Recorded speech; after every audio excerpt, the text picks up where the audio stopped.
Ayon sa ilang opisyal sa pagdinig ng Senado kahapon, hindi nila agad sinabihan si Pangulong Aquino tungkol sa engkwentro sa Mama Sapano. Ito'y matapos magtanong ni Senadora Nancy Binay kung sino mismo ang nagbalita sa Pangulo tungkol sa kinahinatnan ng operasyon.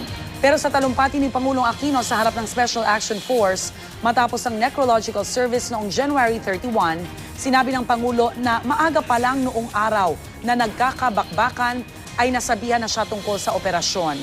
Dumarating yung mga report tungkol dito habang iniimbestigahan nila yung pangbobomba sa Zamboanga City.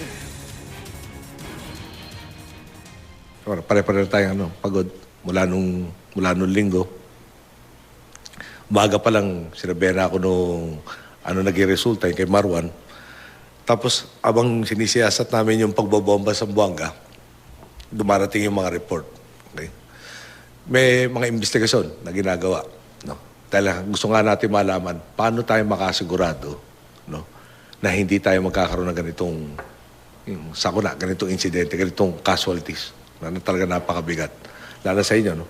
Malaking bilang talaga. At malaking bilang talaga sa bayan ng Pilipino.